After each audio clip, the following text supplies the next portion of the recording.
ada 12 murid, terus dia dilahirkan dari perawan, habis itu pada hari ketiga naik ke langit. Nah, itu kan konsep pagan, dewa Zeus ya, mirip-mirip seperti itu kan. Artinya ajaran Kristen ini 11-12 dengan konsep pagan.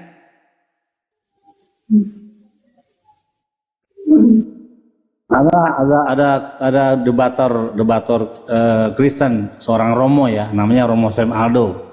Dia mengatakan Kristenan itu memang mengadopsi dari pagan, tapi bentuknya gini, makna dari pagan itu dikeluarin, diganti dengan makna baru. Nah, dan ada bukti arkeolog sampai sekarang bahwa kuil-kuil tempat penyembahan dewa-dewa, pemujaan berhala itu dialih gereja-gereja gitu. Tapi kan konsep pagan dulu nggak ada ciuman kudus, itu bedanya. Yang sekarang kan ada ciuman kudusnya.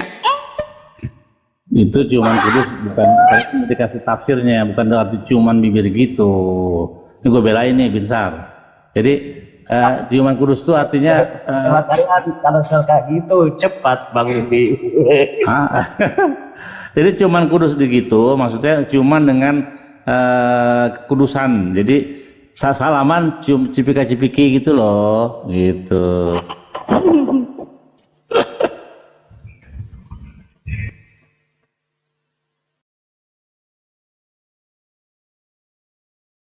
Jadi kalau ini Banbin di Yohanes 10:30 gimana? Waduh, kalau kata Yesus aku dan Bapa adalah satu. Perjanjian baru Tatsuki dah tuh, dia udah, kalau aku mah nggak makan perjanjian baru, bukan firman Tuhan, jadi jarang aku buka. Atau ada tafsirannya juga? Ya pasti ada lah, cuma kan kalau diakuin dia perjanjian baru udah Kristen dia. Dia masih perjanjian lama dia. Ini kenapa? Enggak, sudah baca tidak? Di Kisah Para Rasul 25 nomor 19. Dari narasinya aja menurutku udah salah. Paulus nggak mengakui katanya Yesus nggak disalib. Penulis perjanjian siapa yang bilang disalib? Ini perkara mati dan hidup. Siapa yang bilang disalib? Dalam Kisah Para Rasul bukan disalib, digantung di atas pohon. Mana sih? Itu Kisah Para Rasul 10 ayat berapa itu? 19 apa? Coba cek. Bukan. Di Kisah Para Rasul 25:19. Di sini mereka berselisih, sedangkan Paulus mengatakan dengan pasti bahwa Yesus tidak mati. Yesus itu hidup. Itu loh.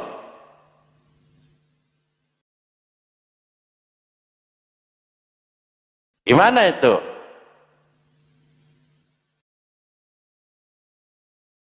Siapa tahu ada tafsirannya? Sur berapa? Nona baca 25:19.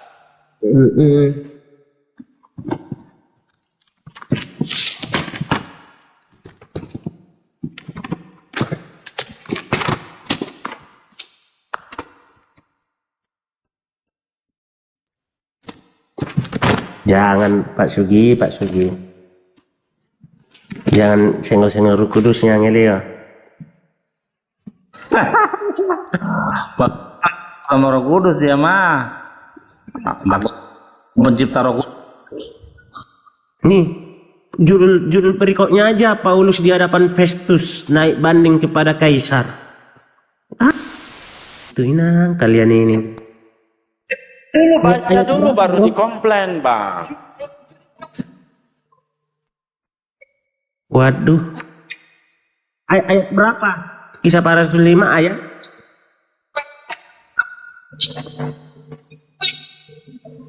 Lucu aja kalian. Tetapi mereka 25 nomor 19. dan tentang seorang bernama Yesus yang sudah mati, sedangkan Paulus katakan dengan pasti bahwa ia hidup. Maksudnya apa sih ini? Paulus dihadap Agripa dan Bernike. Lihat tafsir. Binsar, biar jangan kalah Binsar, lihat tafsiran. Aku satu di pas, kalau buka itu habislah keluar, aku bawa Alkitab. Oh iya. Tuh ada banyak tafsiran tuh. Nanya Bang Dalbo.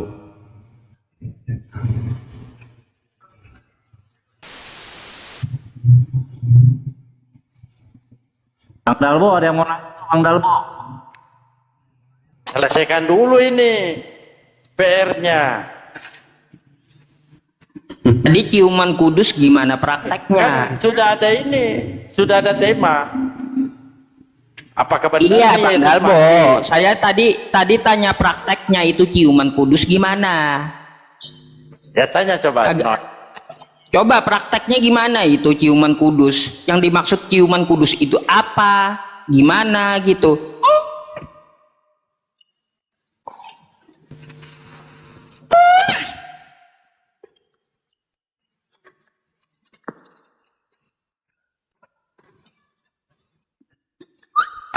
Gak ada suaranya? Nggak mau jawab kah?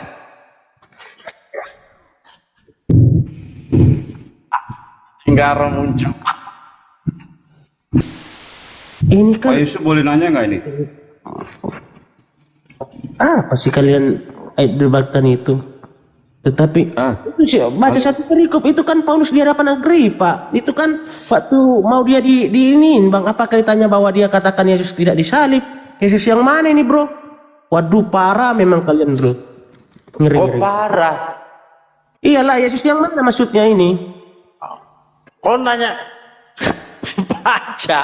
Nah iya, menjelaskan satu. Kalian baca satu perikop, Bang. Masa kalian potong-potong ngambil yang itu? Aduh, parah.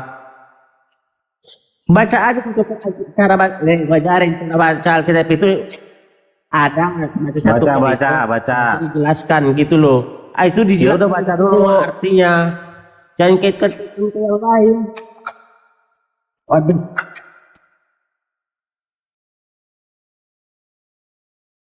Mau Yesus Kristus masukmu yang nih. Waduh. Itu kan waktu ditanya, dia katakan Yesus itu hidup gitu loh. Aduh, Loh, cara ada berapa berpikir Yesus jadinya? Ada berapa Yesus? Gini. Oh, beda lagi? Dulu dengar. Kan dikatakan di situ waktu dia ditanya Yesus itu hidup kata dia kan gitu. Itu kan makanya saya bilang mana ada Paulus mengatakan dia tidak disalib gitu loh.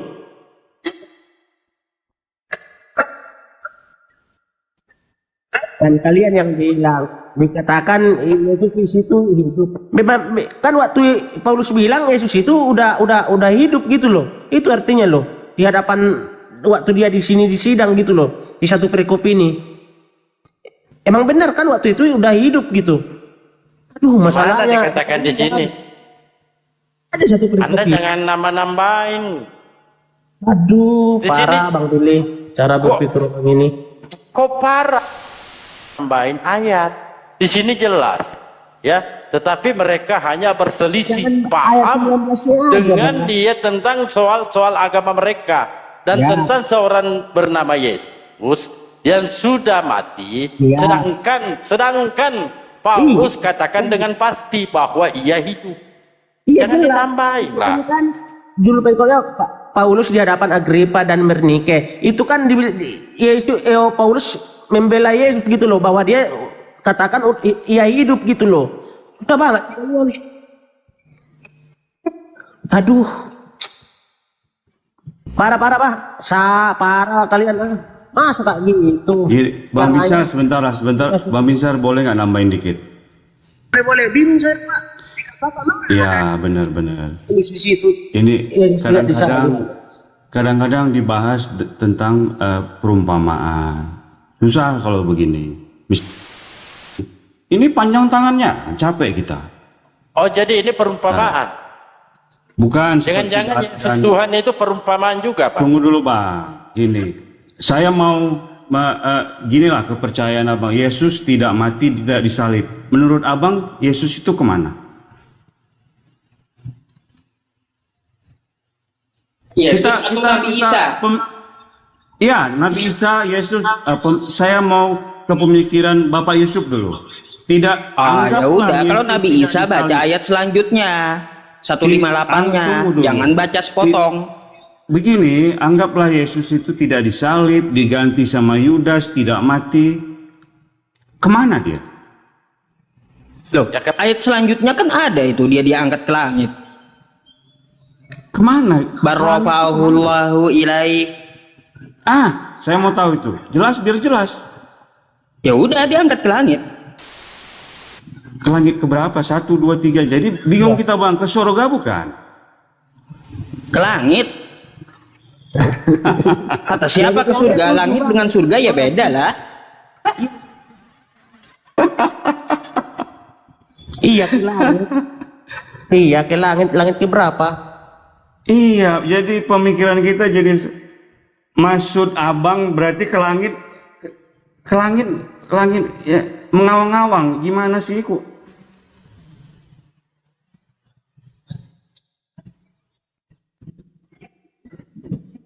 Di Bible itu mati disalib, tapi kan abang bilang hidup. Yang disalib Yudas. Bukan kita bilang.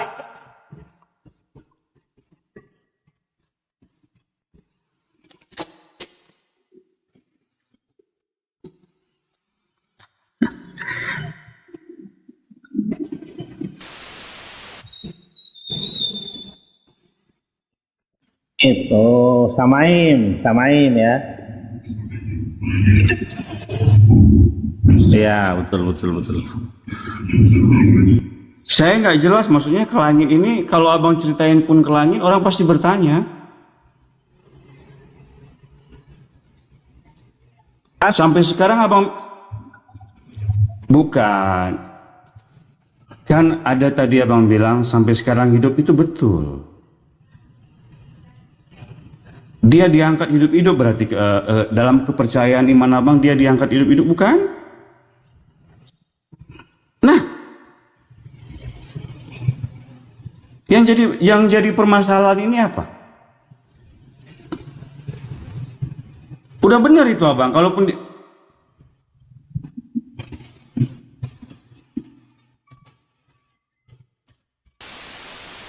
betul. Oke, sekarang saya masuk ke pemikiran abang. Sekarang gini, saya masuk ke pemikiran abang. Misalnya dia diangkat, kan itu banyak yang melihat. Apakah ada terjadi penyulapan oleh Tuhan? Disulap gitu gimana menurut abang? Saya mau dengar dulu. Ada enggak? Di situ kan kalau di Bible dia dibunuh orang melihat, dia dicambuk, dia disiksa orang melihat. Nah, yang dalam pemikiran abang ini dia diangkat itu ada nggak yang melihat?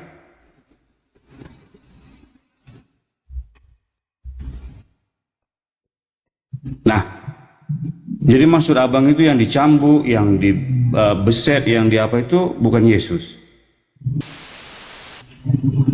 Oke. Ya.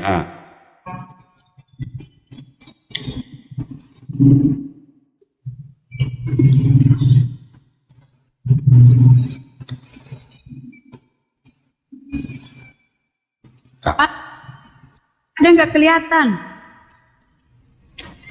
Ustadz? Ustadz di mana? Bu Rama, ya itu host, aku juga bingung tadi. Lanjut. Sekiannya. Ya sudah. Jadi inti Ada. Dah. Lanjut. Nah, jadi yang intinya sekarang kesimpulannya dalam kepercayaan abang, Isa langit. Habislah di situ.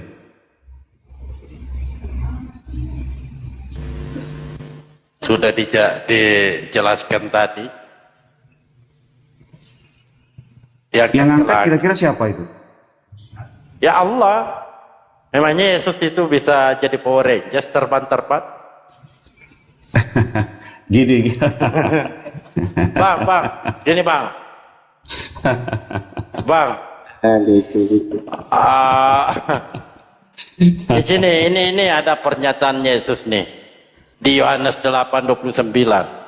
Dan ia yang telah mengutus aku, ia menyertai aku, ia tidak membiarkan aku sendiri, sebab aku senantiasa berbuat apa-apa yang berkenan kepadanya. Ini benar tidak? Bapak meninggalkan Yesus. Kocak ketawa, Pak.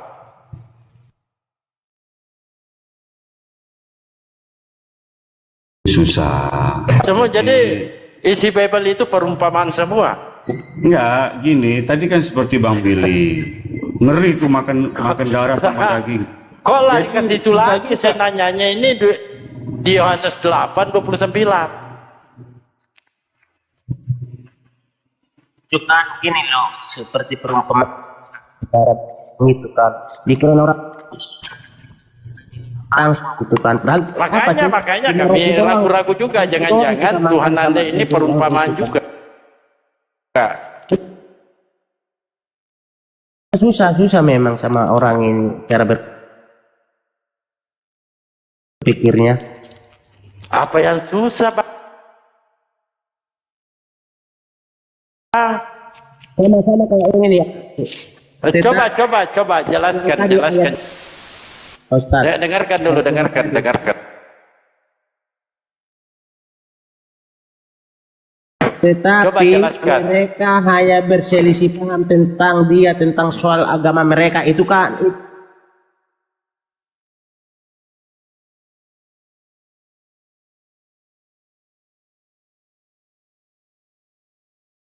Lah imam-imam situ yang mau mendakwa si Paulus ini.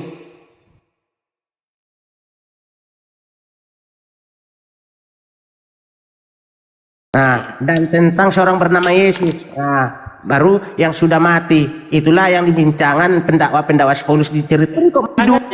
Larang Oh, mengurangi isi ayat. ini. Ayo kita. Tuh. Ayat 19 kan? Dari 18-nya dulu, 18-nya. Iya, Baca dulu. baca coba. Tetapi ketika para pendakwa berdiri dan jahat seperti yang aku duga, itu kan ngobrolan orang-orang pendakwa Paulus. Tetapi mereka hanya berselisih paham dengan dia tentang soal-soal agama mereka. Tuh, orang-orang yang mendakwa itu dan tentang seorang bernama Yesus. Nah, mereka mati. Tuh, yang sudah mati. Sedangkan Paulus katakan dengan pasti tuh, Paulus membela bahwa ia hidup, bahwa dia katakan Yesus itu hidup. Masa kalian bilang Paulus bilang Yesus tidak salah. Jadi yang di atas ini siapa yang berselisih? Dan yang mengatakan dengan pasti siapa? Itu, tetapi para pendakwa berdiri di sekelilingnya, mereka tidak mengajukan suatu tuduhan pun tentang perbuatan jahat seperti yang telah aku duga. Tetapi mereka hanya berselisih paham siapa itu. Pendakwa si Paulus itu kan, bro. Makanya mengerti Alkitab Jadi itu. Paulus di sini, narasi Paulus di sini membantah yang berselisih paham tentang Yesus mati. Sedangkan Paulus katakan dengan pasti bahwa ia hidup. Iya jelas di zaman Paulus itu Yesus hidup gitu loh. Aduh, susah benar kalian berpikirnya. Ini orang yang lagi berselisih di atas ini. Selisih tentang Yesus mati. Hidup sampai sekarang. Gini, iya kalau kau tanya, Sedangkan Paulus katakan dengan pasti bahwa ia hidup. coba kau tanya aku sekarang, Yesusmu mati nggak, disalib nggak? Saya bilang sekarang katakan Yesus itu hidup. Itu sama halnya yang dikatakan Oke. Anda persilakan saya bertanya. Coba ketika Yesus mengatakan dan ia yang telah mengutus aku, ia menyertai aku, ia tidak membiarkan aku sendiri. Sebab aku senantiasa berbuat apa yang berkenan kepadanya. Apakah Bapak meninggalkan Yesus? Atau Allah meninggalkan Yesus? kan udah dikatakan di situ Bapak berkenan sama Yesus. Berarti Bapak ini yang segala sesuatu yang dilakukan Bapak Yesus ini kan Pertanyaan saya, apakah Bapak meninggalkan Yesus? Kan di sini jelas narasi Yesus yang disampaikan, ya. Dan ia yang telah mengutus, ia menyertai aku, ia tidak membiarkan aku sendiri. Pertanyaan saya, apakah Bapak atau Allah meninggalkan Yesus? Coba kalian berdua jawab. Tiba-tiba hilang sendiri.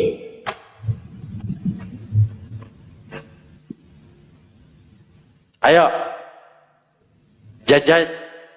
Jawab. Kasih Pak, ambil itu isi kita di mana itu biar kita periksa lagi. Di Yohanes 8:29. Jangan sepotong-potong Pak. Aduh, main sepotong-potong lagi. Kita bukan- Judul perikopnya, Yesus bukan dari dunia. Menjelaskan Alkitab, dia bisa menjelaskan dirinya sendiri kok Alkitab ini tuh. Iya, oke. Ini pertanyaan saya. Silakan Anda baca satu perikop ya. Saya bertanya di sini, dan Ia yang telah mengutus aku, Iya, Ia di mana menyertai dulu? aku, membiarkan aku sendiri. Iya. Pertanyaan saya, apakah Allah apakah Allah meninggalkan Yesus? Itu pertanyaan saya. Nah, enggak, tanpa buka kitab yang kau bilang itu aja udah bisa saya jawab itu. Iya tidak. Iya, akan- silakan jawab. Yesus kan udah katakan, ia tidak akan meninggalkan aku. Udah dibilang dia lagi itu. Apa susahnya sih? Apa Noel ini sudah jelas mengatakan tidak meninggalkan. Lalu jawaban Anda apa? Lah. Pertanyaan saya jawab Yesus sendiri loh. Yang kau Saya katakan. tanya jawaban Anda apa? Ia telah mengutus aku, Ia menyertai aku, Ia tidak membiarkan aku sendiri. Iya. Terus? Jawaban Anda apa? Apakah Allah meninggalkan Yesus? Itu pertanyaan saya. Yesus katakan di situ apa? Ia tidak akan meninggalkan aku. Terus itu Iya. menurutmu ditinggalkan enggak? Justru saya bertanya kepada saudara. Kalau Noel sudah jawab tidak, artinya tidak akan meninggalkan. Itu jawaban Noel. Anda Pak, jawaban Anda apa? Yesus sendiri bilang juga udah dikatakan dia tidak akan membiarkan aku sendiri gitu. Emang isi itu Betul. gitu. Makanya Betul. ayat berapa sih? Apa kitab apa yang kau bawa, Bro? Dua berapa kali? Jangan pura-pura tuli. Enggak, iya. Yohanes 8 nomor 29. Berapa? Yohanes 8 29. Yohanes 8 ayat 29. Oke, lanjut diskusinya. Bang Noel, nanti saya jelaskan. Jawab dulu lah. Langsung berdua. Apakah Allah meninggalkan Yesus? Kita benar dulu. Tidak. Ya, biarkan dia. Ini jawabannya jelas. Noel jawabannya ini apa tidak. Anda jawab. Betul. Ini.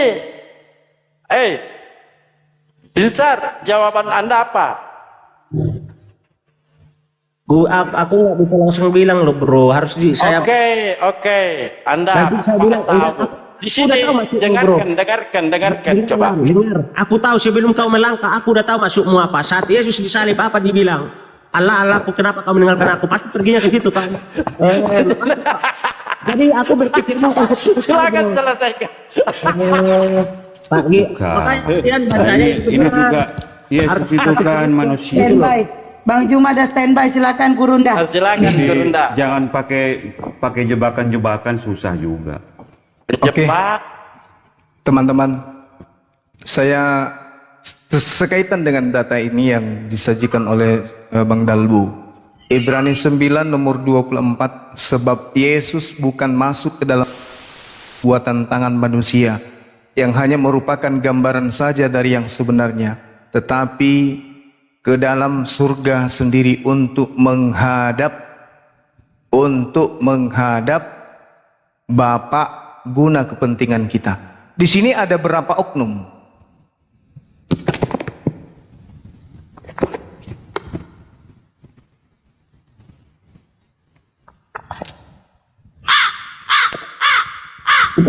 Nah, amin. Telinga saya rusak atau apa ini? Di mana tadi Bang Jian? Ibrani 9 Kita semua nomor itu. 24. Ibrani 9. Iya. Cuma nggak menjawab.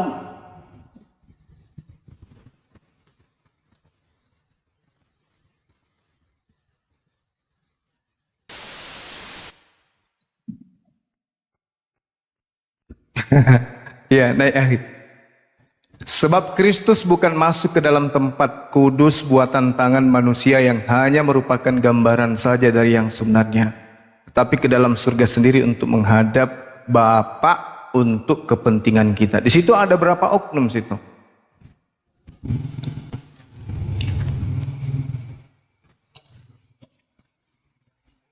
Bang Billy. Udah jelas. Semua universal sifatnya. Maksudnya?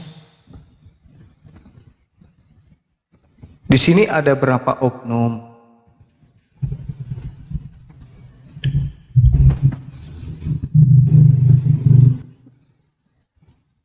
Kuping saya yang rusak ya? Itu gimana sih? Jadi itu gimana sih? Ya, ini makanya saya tanya, ini ada berapa oknum di sini? Yang saling berhadap-hadapan di sini ada berapa oknum?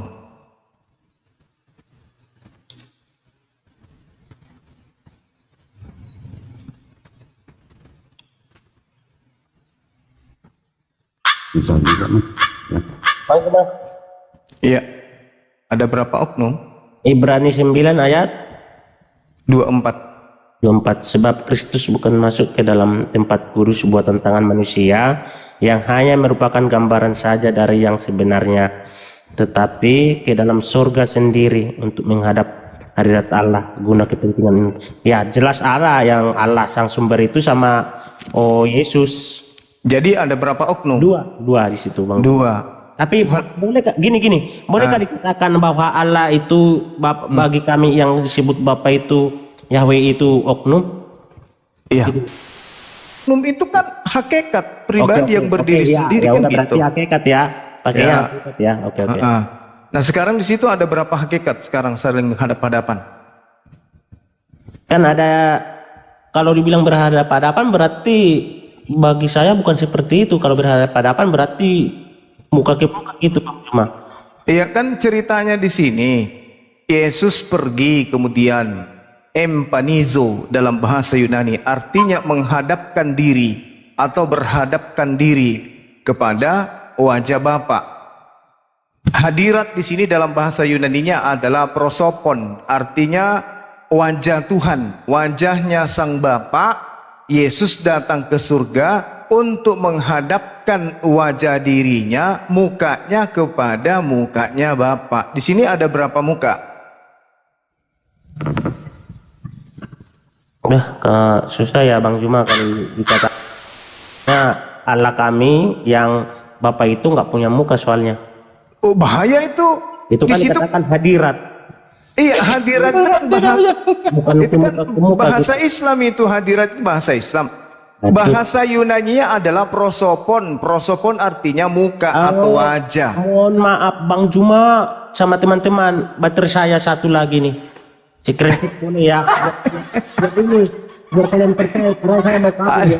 Ntar Sambung aki atau genset bang. ini soalnya lagi ngecolok. Susah pokoknya juga. Alasan Bang, giliran Bang Juma bersuara dia alasannya itu alasan. Aku lagi. Jangan dari tadi Bang Juma dia. Bentar. Kau nggak ada niat mau ngecas kan? Alasan gua alasan. Jadi nanti gini Bang Juma loh. Iya. Jadi nanti Iya. gini, kan Tuhan Yesus juga berdoa ke Bapa. Jadi nanti Bang Juma bilang lagi, ya berarti ada orang lain di situ, susah jelas. Jadi ini kan Anda maklumi aja, kan Kristen itu memiliki 3 Tuhan. Kenapa harus mengatakan Satu kesatuan itu. Ya itu dia tadi satu kesatuannya. Itulah makanya kemudian menghadap. Jadi antara back dengan penyerang kiri, penyerang kanan itu adalah satu kesatuan. Ini bukan kesebelasan tapi ketigaan. Karena dia kan menjelma. Jadi kan kita susah menjelaskan itu. Kalau misalnya ada manusia, contoh misalnya Pak Bom menjelma menjadi babi ngepet, apakah masih ada manusia di situ? Tuh kelihatan nggak satu bateraiku di video itu? Ini bentar lagi bunuh diri nih. Bunuh diri. Serius, Bang Juma. Yesus kapan bunuh diri? Serius. Aku bukan mau kabur gitu ya, nggak kuat ini. Iya. Kalau main TikTok apalagi naik komal, baterainya kalau sambil dicolok bukannya nambah, makin turun, nggak kuat. Iya, bener nggak? Dalam nggak kuat.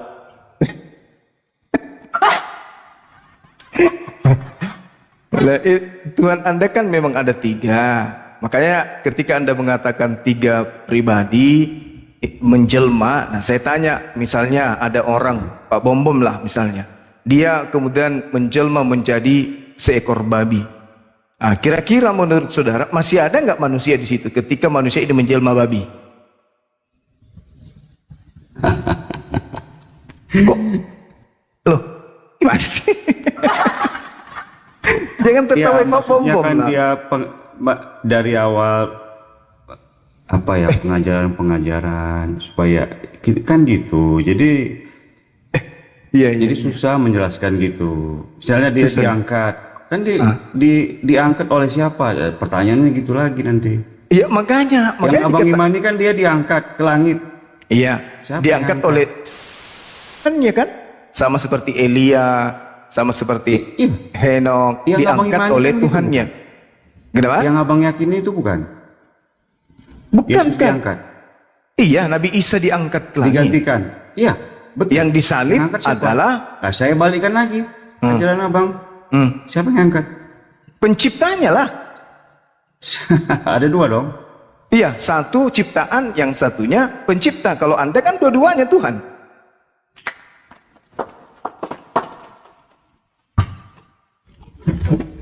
Jadi Tuhan menghadap kepada Tuhan. Kan konyol itu namanya, Bang. Jadi, kalau gitu berarti Nabi Isa berhadapan dong dengan Tuhan.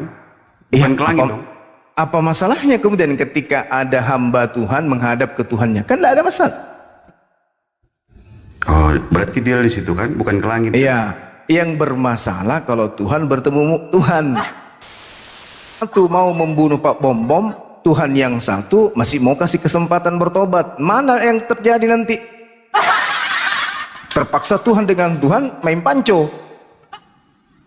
Biarkan aja Pak Bom Bom dulu masih hidup, bulu hidungnya masih pendek. Yang satu bilang, tunggulah, matikanlah sekarang. Dia sudah makin kurang ajar. Nah, ya mana yang benar nanti Tuhannya ini? Terpaksa mereka main push. Kalau dua Tuhan. Apalagi muncul lagi Tuhan yang satu. Tunggu. Yang benar adalah ledakkan aja perutnya Bom Bom, biar mati dengan sengsara. Mana yang dipilih di situ? Kira-kira? Bingung Ini Bang. kenapa sih beberapa hari ini Bom mau jadi sebut-sebut? Saya suka dengan filmnya Ateng, Ateng, Gareng, Bom Bom, Jojon, kan teman-teman semua itu kan, Iska, Pak Darto Helen, Cuplis, Timbul, teman-teman semua itu kan, Mali, Pile, kan temannya semua itu. Apalagi Gepeng, Bolong, jangan lupa Gepeng. Gepeng, Ateng, kan temannya semua itu. Kalau ada yang merasa tidak punya anus ya, merasa aja. Di mana tuh Bang tadi? Menghadap, ingin gimana nih? Ada berapa Tuhan di sini saling menghadap ini? Bahaya nih. Belum saya bawa data dari 1 Korintus 15:28 yang bikin anak Batak kemarin muntaber. Tetapi kalau segala sesuatu telah ditaklukkan di bawah Yesus, maka Yesus sendiri sebagai anak akan menaklukkan dirinya di bawah Tuhan yang telah menaklukkan segala sesuatu di bawahnya, supaya Tuhan menjadi semua di dalam semua. Ini Yesus menaklukkan dirinya. Artinya ketika kita masuk ke dalam original teksnya, maka Yesus melakukan satu tindakan upaya apa? Upaya apa itu? Kalau Sertijab. bukan sertijab, menaklukkan diri. Apa itu? Ya semacam minum CTM lah, obat tidur, supaya dia tidak berdaya. Aduh Tuhan, kok aneh-aneh aja nih Tuhan kalian ini. Inilah yang dikatakan kemudian bahwa wa makaru wa makarallah, kalian melakukan makar. Sudah kubilang dari tadi di dalam Ulangan 21 nomor 23, orang yang terkutuk digantung oleh Tuhan Elohim disebabkan apa? Disebabkan karena orang itu melakukan pelanggaran terhadap hukum Tuhan. Sekarang siapa yang melakukan pelanggaran terhadap hukum Tuhan? kah atau Yudas? Periksa dulu apa kemudian menjadi tolak ukurnya. Ulangan 27 nomor 25. Terkutuklah orang yang makan suap dan menyerahkan orang yang benar untuk dibunuh. Nah, ini disifati oleh siapa? Yudas. Berarti yang mati secara terkutuk di atas tiang salib adalah, kok bom sih? Bukan, adalah salah satunya Yudas atau Yesus. Gitu. Kalau Yesus tak mungkin, karena Tuhan sudah mengatakan di dalam Amsal 11 nomor 28, orang benar diselamatkan dari kesengsaraan, orang fasik menggantikannya. Siapakah yang fasik ini? Menurut data yang ada, bahwa orang fasik itu adalah orang yang kemudian makan uang suap. Di mana itu tertulis? Amsal 17 nomor. Orang fasik adalah orang yang menerima hadiah suap dari pundi-pundi untuk membelokkan jalan hukum Tuhan. Jadi yang fasik adalah yang makan suap. Orang benar diselamatkan dan digantikan oleh orang yang fasik. Orang fasik itu sama dengan orang yang menerima suap. Siapa yang menerima suap? Pak Bom atau Yudas? Yudas. Maka yang Paulus jual ke Roma dan Yunani berdasarkan Galatia 3 nomor 13, terkutuklah dia yang mati di atas tiang salib. Yang dimaksud oleh Paulus di sini adalah Yudas Iskariot. Oke, sampai di sini tidak paham? Dan diangkat ke surga. Terus yang mati di salib adalah orang Katakanlah terkutuk apa ya? bukan terbom, ada aja terkutuk. Waduh, gimana sih saudara ini? Jadi saya ikuti iman abang. Bukan iman saya, dalil di kitab saudara. Isa diangkat ke surga. Ya udah, selesailah bang. Ya, Sudah. saya permisi dulu, izin. Mau kemana? Mandi dulu, mandi. Oh, mandi. Ya udahlah, mandilah. Hati-hati di jalan. Kayak Kenapa giliran ada Bang Juma banyak kali lah alasan-alasan hotel ini.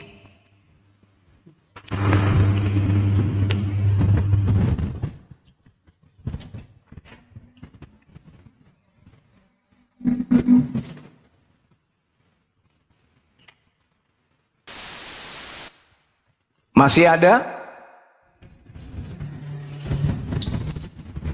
Saudara-saudara yang sedang menyembah Yudas masih ada?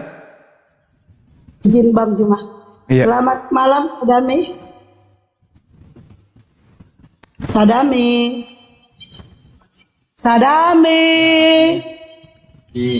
Ya agama apa Sadami? Islam.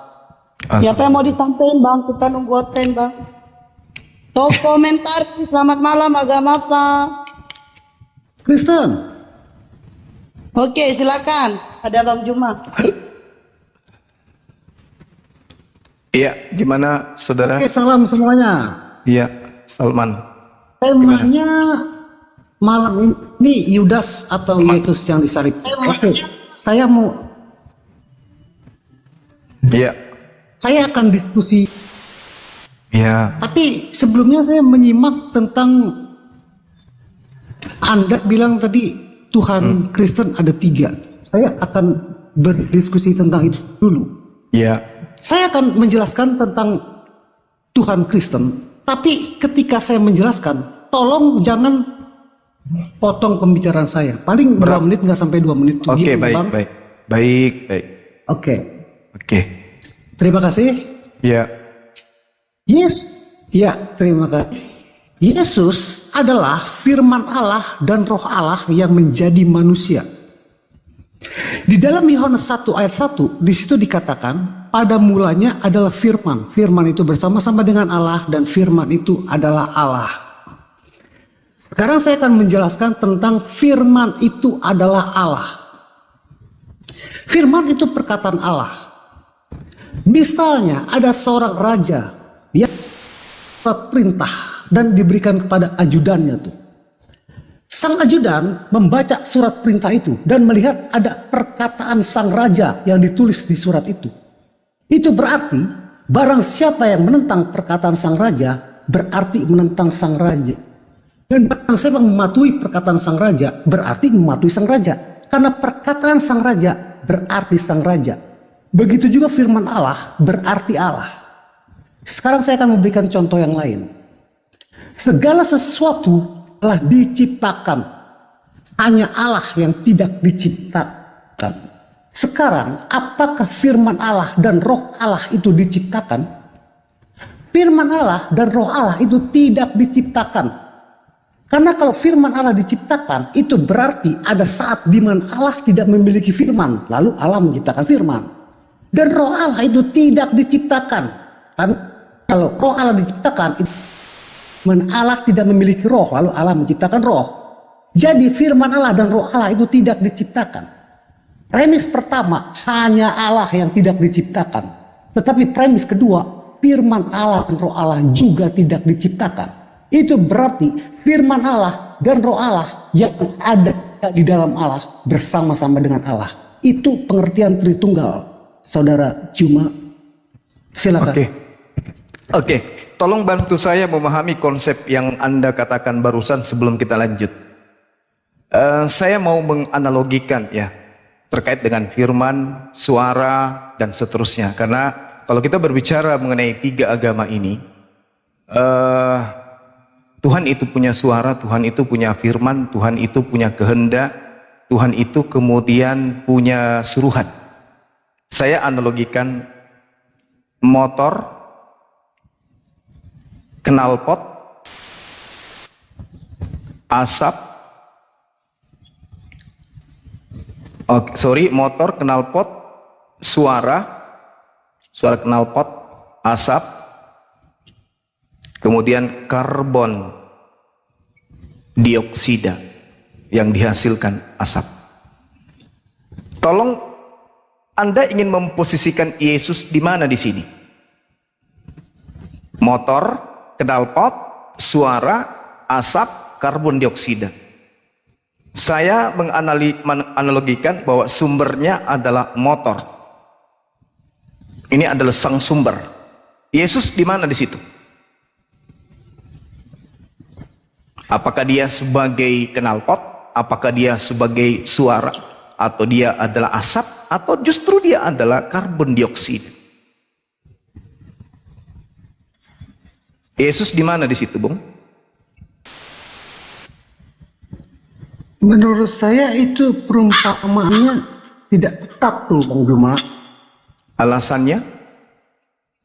Oke, alasannya saya akan berikan satu contoh perumpamaan lagi biar tepat nih, alasan yang tepat. Iya. Misalnya ada seorang pemimpin menelpon anak buahnya untuk menyuruh dia melakukan sesuatu. Sang anak buah mengangkat handphonenya dan mendengar ada suara pemimpin menyuruhnya melakukan sesuatu. Sang anak buah akan berkata siap. Padahal yang didengar oleh anak buahnya adalah suara pemimpin. Tetapi jika suara itu diberikan ke buahnya yang lain, semua anak buahnya akan berkata siap. Barang siapa yang menentang suara pemimpin berarti menentang sang pemimpin. Barang siapa yang mematuhi sang pemimpin, suara sang pemimpin berarti mematuhi sang pemimpin. Karena suara pemimpin berpemimpin. Itu analoginya begitu, Abang. Oke. Kalau itu yang Anda jadikan dasar pijakan, berarti suara knalpot itu adalah knalpot. Enggak ke situ. Kenapa analogi bisa? saya yang lebih tepat. Ya, Iya. bisa bikin segala motor yang ada karbon dioksida, segala knalpot, segala rem, segala kopling. Ya, cukup yang tadi aja. Bahas yang penjelasan saya tadi aja. Saya kasih sedikit materi untuk Anda jadikan bahan pemikiran ya. Yohanes 14 nomor 24, barang siapa tidak mengasihi aku, ia tidak menuruti perkataanku. Dan perkataan yang kamu dengar itu bukan daripadaku, melainkan dari Bapa yang mengutus aku. Knalpot mengeluarkan suara. Suara yang keluar dari knalpot bukan dari knalpot, tetapi dari mesin. Sekarang Yesusnya di mana ini posisinya? Ternyata firman dari Yesus pun bukan dari dirinya sendiri, tetapi dari esensi yang telah mengutus dirinya. Ini kemana perginya Yesus? Makanya saya kasih analogi tadi, motor, knalpot, suara, asap, karbon dioksida, supaya Anda tahu bahwa sebenarnya yang Anda anggap motor itu adalah karbon. Sampai di sini Anda belum paham atau sudah paham? Saya gimana bisa paham kalau analoginya seperti itu? Lah memang harus. Sekarang Tuhan mengatakan, Nggak, analogi yang sabar, tepat analogi saya. sabar Bung, sabar. Anda Bukan membawa, firman. oke, Anda membawa Yohanes 1 nomor 1 kan? Pada mulanya adalah firman. Firman itu bersama-sama dengan Tuhan, dan firman itu adalah Tuhan. Itu kan analogi. Itu bukan firman Tuhan dan juga bukan sabda Yesus. Itu adalah ungkapan penulis Yohanes. Tidak apa-apa, kita ikuti alur maunya himne ini, filsafat ini. Pada mulanya adalah firman. Firman itu bersama-sama dengan Tuhan, dan firman itu adalah Tuhan. Sekarang pada mulanya adalah suara. Suara itu bersama-sama dengan knalpot, dan suara itu adalah knalpot. Nah, di mana asap di situ? Di mana pula karbon di sana? Kenapa saya mengatakan demikian? Karena firman Tuhan datang kepada Gabriel. Gabriel menyampaikan firman Tuhannya kepada Maria. Wahai Maria, yang Maha Tinggi menginginkan engkau hamil. Setelah firman diantarkan oleh Gabriel, sang penerima firman pun melaksanakan tugas daripada apa yang dikehendaki oleh mesin. Apa yang terjadi? Keluarlah asap, muncullah karbon. Saya tanya pada saudara, ketika kemudian Gabriel mendengarkan perintah dari Tuhan untuk dia sampaikan pada bulan ke-6 ke Maria, apakah Gabriel membawa Yesus atau Gabriel membawa firman?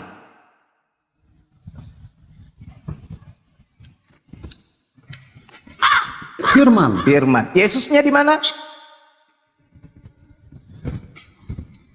Karbonnya belum Firman itu ada. menjadi manusia di rahim Maria. Karbon belum ada. Oke ya? Nanti ibunya ngeden, baru karbonnya keluar. Sampai sini saudara paham? Sangat tidak paham. Betul, memang harus tidak Karena paham. analoginya, Memang harus tidak paham. analoginya ini harus pakai analogi saya. Tentang firman, tentang perkataan, dia bukan Oke. pakai knalpot motor sama. Coba karbon saya dioksida. turunkan sedikit materinya.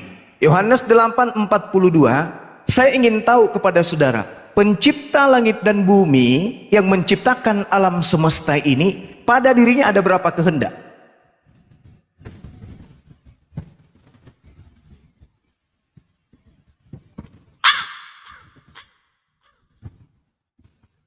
Ya, you jawab aja terus jelasin. Saya minta Anda jujur. Pencipta langit dan bumi ini apakah butuh kompromi ketika hendak menciptakan misalnya Pak Bom-Bom? Yang satu Tuhannya mengatakan, saya berkehendak menciptakan Bom-Bom agak langsing, pinggulnya besar, pipinya tembem sebelah. Yang satu mengatakan, oh jangan, saya maunya Bom-Bom itu gemuknya bagian punggung belakang, bagian depannya tipis kayak papan. Kira-kira kalau ada dua kehendak, yang mana menjadi kehendak yang memiliki otoritas tertinggi? Dengan demikian solusinya harus satu kehendak, betul? Iya, Anda Oke. aja, saya nggak ngerti arah tujuan pertanyaannya kemana. Tuhan ini Anda wajib, jawab aja terus silakan. saya tanya dulu, Tuhan ini mutlak wajib satu kehendak atau lebih dari satu kehendak yang disebut pencipta Tuhan yang maha kuasa itu? Satu kehendak pada dirinya atau lebih dari satu kehendak? Satu, bagus. Ingat, Tuhan memiliki satu kehendak. Pengakuan Tuhan kedua, Tuhan Junior, Yesus, mengatakan begini dalam Yohanes 8:42. Aku datang bukan atas kehendakku sendiri. Tepuk tangan dulu yang lain. Kalau Yesus dan sang pemilik adalah satu hakikat, maka Yesus akan berkata, aku datang menjadi manusia atas kehendakku sendiri.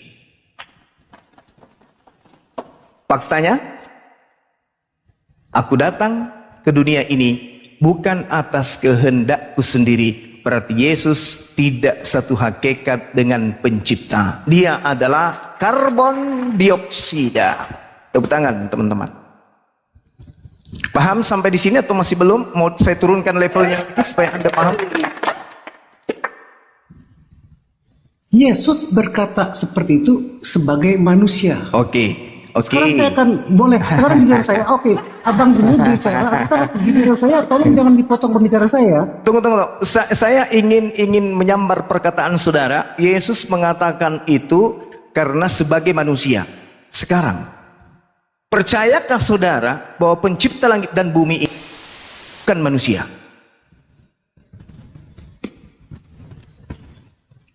Ya, abang jawab aja, saya nggak tahu arah pertanyaannya kemana. Abang nggak jawab, abang jelasin. Kalau giliran saya bicara, tolong kasih saya waktu. Oke, sekarang silakan. Anda silakan berbicara, silakan.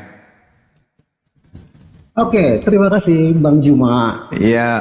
Tentang pertanyaan, kalau Yesus berkata seperti itu, Yesus berdoa kepada Allah. Kalau Yesus Tuhan, kenapa berdoa kepada Allah? Kalau Yesus Tuhan, kenapa dicobai oleh iblis? Kalau Yesus Tuhan, kenapa butuh makan dan minum? Sebenarnya inti dari semua pertanyaan itu adalah, kalau Yesus Tuhan, kenapa Yesus mati? Intinya itu. Saya akan jelaskan itu aja tuh langsung. Saya tanggapi boleh? Sekarang saya akan mengambil. Oke, lanjut. Oke. Saya tanggapi ya. Iya. Gini. Coba Anda sekali-kali mencar ke kitabnya saudara-saudara kita Yahudi yang juga Anda pegang. Ulangan 32 nomor 39. Jelas dengan akurat di sana, yang memiliki hakikat otoritas tertinggi itu menghidupkan dan mematikan. Menghidupkan dan mematikan. Bolehkah Tuhan yang punya otoritas menghidupkan dan mematikan ini mematikan dirinya sendiri? Bolehkah Tuhan mematikan dirinya sendiri?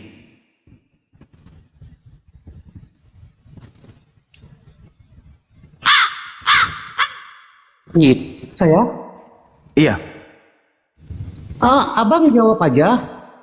Kalian dijelaskan. Kalau abang bilang tidak boleh itu, bilang abang jelasin kenapa. Anda tadi mengatakan, gitu. Anda tadi mengatakan, dan saya tahu endingnya, pasti pertanyaannya, Yesus itu manusia bukan Tuhan karena dia mati. Kan itu poinnya. Maka muncul, saya sambar itu. Inti pertanyaannya pasti itu. Nah, oke, oleh karena pasti itu dari semua pertanyaan, kalau Yesus Tuhan, kenapa Yesus berdoa kepada kalau Yesus Tuhan, kenapa? Oleh karena itulah dia mustahil Tuhan, karena dia makhluk. Oke. Oke, abang terus lanjutkan. Ya, silakan. Oke, terima kasih. Saya akan contoh kitab suci. Saya nggak sebut nama salah satu kitab suci. Kitab suci adalah firman Allah. Berarti menentang kitab suci, menentang Allah. Mematuhi kitab suci berarti mematuhi Allah. Karena firman Allah berarti Allah. Tapi kitab suci bisa dibakar dan hilang menjadi debu. Allah yang ada di dalamnya itu kekal. Kitab suci itu diciptakan karena dicetak di pabrik atau di percetakan yang terdiri dari kertas dan tinta. Tapi firman Allah yang ada di dalamnya itu sang pencipta. Kitab suci adalah firman Allah yang menjadi kitab. Yesus adalah firman Allah yang menjadi manusia. Kitab suci bisa dibakar, Yesus bisa dibunuh. Tapi firman Allah yang ada di dalamnya itu kekal. Tapi kitab suci itu tidak hidup. Karena kitab suci tidak bisa berjalan dan tidak bisa makan dan minum. Tapi Yesus manusia hidup. Karena kitab suci tidak hidup, tidak bisa berjalan dan tidak makan, dan tidak bisa makan, berarti itu tidak ada roh di dalam kitab suci. Tapi karena Yesus manusia hidup, itu berarti ada ruh di dalam Yesus. Dan ruh yang ada di dalam Yesus adalah roh Allah. Jadi kenapa kalau Yesus Tuhan bisa mati? Boleh? Boleh saya masuk? Silakan. Oke. Ini hadiah sebagai orang Kristen, memang harus banyak belajar tentang yang disebut kitab suci. Sebuah kitab, Bung, disebut suci karena berasal dari manusia yang suci. Jadi unsur kesucian itu berasal dari yang maha suci. Sama seperti Nabi Musa alaihissalam menerima firman dari Sang Maha Suci, turun ke Nabi Musa alaihissalam. Nabi Musa alaihissalam menuliskan dalam sebuah kitab ini sudah pasti kitab suci. Kenapa? Nabi Musa adalah wakil Tuhan yang sudah pasti manusia pilihan Tuhan. Tidak mungkin pada dirinya ada dusta, tidak mungkin pada dirinya ada sifat-sifat tercela, maka buku kitab yang dipegang boleh disebut kitab suci. Nah, sekarang kalau ada buku dianggap suci tapi sumbernya kita tidak tahu siapa dia, bapaknya siapa, kakeknya siapa, siapa yang berfirman kepada dia, berarti itu adalah buku yang dianggap suci, bukan buku atau kitab suci. Tapi kitab yang dianggap suci karena berasal dari pembohong, pendusta, munafik dan seterusnya. Maka bukunya tidak boleh dianggap sebagai kitab suci, melainkan hanya kitab yang dianggap suci. Kemudian yang kedua, ketika kemudian saudara mengatakan Yesus adalah firman yang menjadi manusia, kitab suci adalah kehendak Tuhan yang maha suci menjadi kitab. Sekarang permasalahannya adalah yang disifati Al-Quranul Karim jelas isinya adalah kalam. Kalam itu adalah kehendak Allah yang melekat pada Allah itu sendiri. Sekarang kalau Al-Quran ini dicelupkan ke dalam wadah yang punya air, apakah yang dicelupkan ini adalah Tuhan? Bukan. Begitu juga Yesus. Ketika Yesus ini kemudian dicelupkan, apakah Tuhan ini yang dicelupkan? Tidak. Sekarang apa pembedanya antara Al-Quran dan Yesus? Al-Quran adalah wahyu ilahi yang disampaikan oleh Nabi Muhammad SAW. Maka kemudian yang pantas disetarakan Yesus bukan Al-Quran. Karena Yesus penerima firman dari Tuhan, Nabi Muhammad penerima firman dari Tuhan. Maka siapa yang menyembah Yesus sama dengan Muhammad sallallahu alaihi wasallam. Bukan Al-Quran yang setara dengan Yesus. Al-Quran setara dengan Taurat. Pahami itu dulu. Jadi Yesus disembah berarti sama dengan menyembah Nabi Muhammad. Karena Nabi Muhammad dan Yesus sama-sama penerima firman. Yang terlontar dari mulutnya adalah Al-Quran, yang terlontar dari mulutnya Yesus sudah raib, gak ada lagi. Paham ya? Paham. Jadi jangan sekali-sekali menyembah Yesus. Menyembah Yesus sama dengan menyembah Nabi Musa, menyembah Daud, menyembah Salomo, menyembah Nabi Muhammad. Siapa yang menyembah ciptaan Tuhan, siapa yang menyembah utusan Tuhan, maka dia jatuh kepada kekafiran. Ingat, Yesus berkata, aku datang bukan atas kehendakku sendiri, tapi atas kehendak Dia yang telah mengutus aku. Tuhan yang berkehendak mengutus dia. Nabi, dia adalah rasul. Ucapannya Yohanes 12:49, sebagai nabi, sebagai rasul untuk Bani Israel, apa kata beliau? Aku tidak berkata-kata dari diriku sendiri. Apa yang aku katakan adalah apa yang diperintahkan Bapa untuk aku katakan dan aku sampaikan. Dengan demikian Yesus adalah nabi setara dengan Rasulullah. Barang siapa yang menyembah Yesus sama dengan menyembah Rasulullah Muhammad sallallahu alaihi wasallam. Benarkah orang yang menyembah Nabi Muhammad itu bisa dibenarkan? Tentu tidak. Demikian juga Kristen yang menyembah anak orang. Demikian. Oke. Tentang Yesus adalah Rasul. Oke, skip saya kata Yesus adalah hamba Allah dan Yesus adalah Rasul Allah, utusan Allah, yang artinya Rasul kan utusan. Yesus karena berasal dari firman saya, karena Yesus adalah firman Allah dan roh Allah yang menjadi manusia. Yesus disebut anak Allah yang menurut iman Kristen ya Bang Juma ya. Saya bicara menurut iman Kristen. Anak Allah yang dimaksud bukan Allah menikah lalu punya anak. Kita semua tahu itu. Tapi anak Allah yang dimaksud adalah sebutan seperti hamba Allah. Jadi ada sebutan hamba Allah, ada sebutan anak Allah. Setiap orang percaya sebelum Yesus turun ke dunia, mereka disebut hamba Allah. Tapi Yesus disebut anak Allah. Dan setiap orang yang menerima Yesus dan percaya kepadanya juga disebut anak-anak Allah. Itu sebabnya orang Kristen suka bilang anak Tuhan. Tetapi walaupun anak Allah, Yesus juga adalah hamba Allah dan utusan Allah. Misalnya ada seorang bapak yang mempunyai sebuah perusahaan. Lalu itu ikut bekerja di perusahaan sang bapak. Itu berarti walaupun dia juga seorang hamba.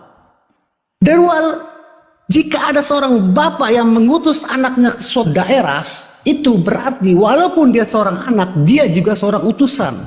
Jadi kalau ada satu ayat yang menyatakan kalau Yesus adalah utusan Allah, itu tidak membatalkan satu Injil yang menyatakan kalau Yesus adalah anak Allah. Begitu Bang. Iya. Berdasarkan Amsal 3 nomor 11-12, orang yang intim dengan Tuhan, kekasih-kekasih Tuhan, wakil-wakil Tuhan, itu adalah hamba yang tunduk berserah diri kepada Tuhan. Kami sebut sebagai orang-orang yang saleh. Kalau di tradisi saudara menyebutnya sebagai anak, yang dimaksud di sini adalah hamba. Hamba yang suci, abdi, yang mengabdikan diri kepada Tuhannya dengan tidak menggantikan perintah Tuhannya dengan. Islam menyebutnya saleh atau orang muslim. Nah sekarang Yesus ini, apakah dia memiliki Tuhan? Ketika dia memiliki Tuhan, otomatis dia penyampai firman setelah dia menerima firman.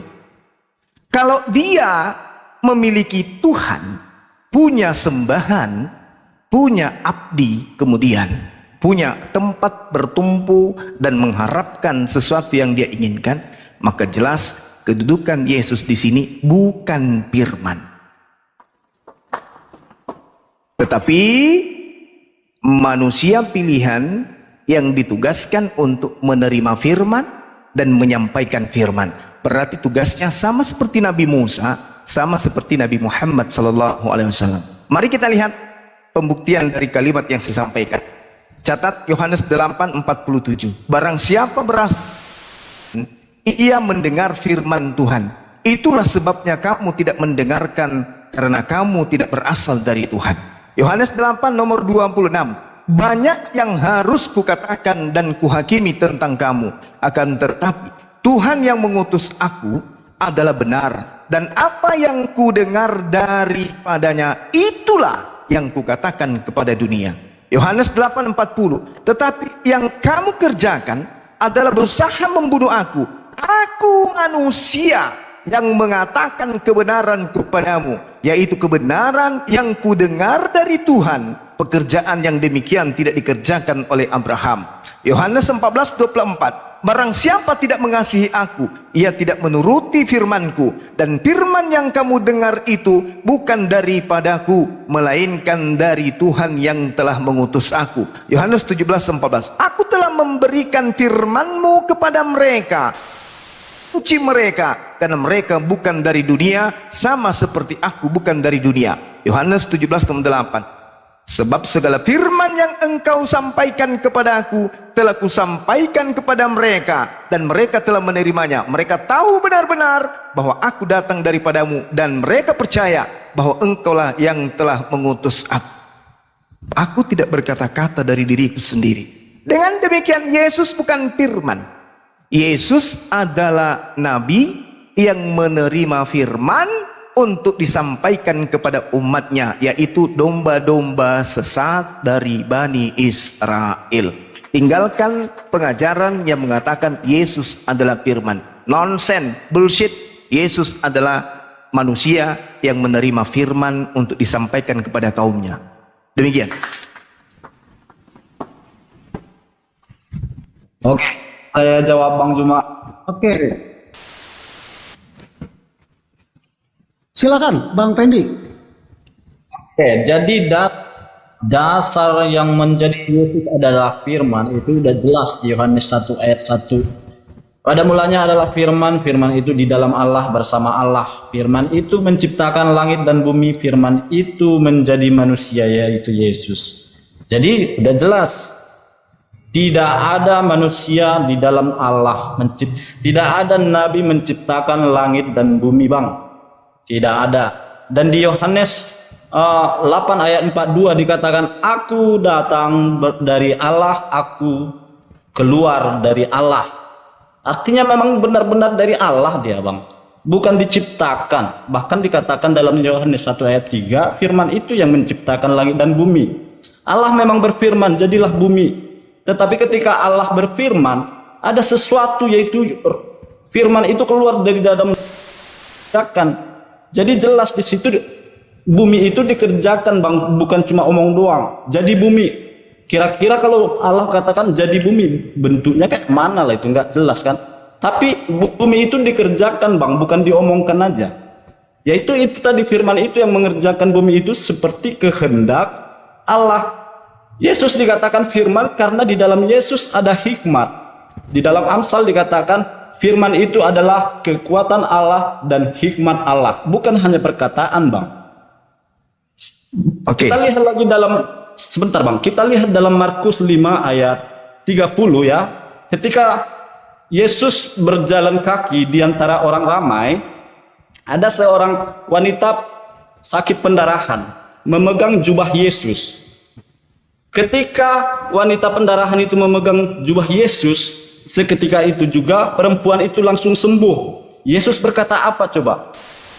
Tenaga Allah, ada tenaga yang keluar dari aku. Siapa kira-kira yang memegang bajuku? Jadi di situ jelas, Bang, bahwasanya ada dua pribadi di dalam Yesus itu, tenaga Allah dan manusianya Yesus. Jadi kalau selama Abang memandang Yesus itu hanya manusianya saja, tidak memisahkan antara firman dan manusianya, itu nggak akan ketemu, perdebatan nggak akan habis-habisnya. Tapi jelas di sini ada tenaga yang keluar dari dalam aku. Siapa yang memegang jubahku?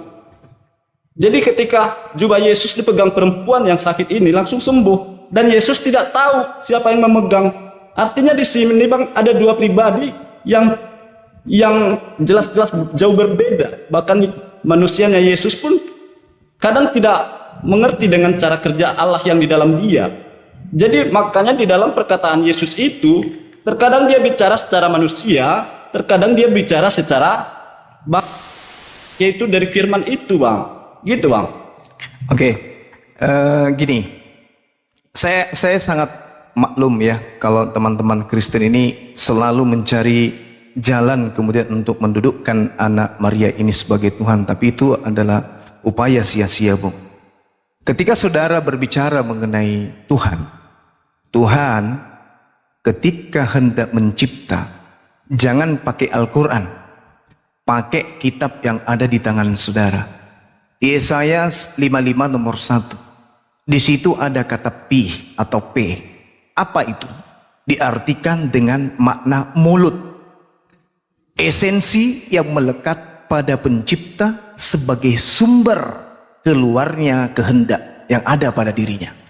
Itu juga diterangkan oleh Yesus di dalam Matius 4 nomor 4. Sama persis. Kata Yesus kemudian bahwasanya bukan tercipta, bukan berasal, bukan hidup hanya dari roti, tetapi dari setiap firman yang keluar dari mulut Tuhan. Di situ dengan jelas dikatakan dalam bahasa Yunani dia atau stoma. Stoma ini artinya mulut. dalam bahasa Yunani dan pi dalam bahasa Ibrani. Artinya Tuhan itu memiliki sifat.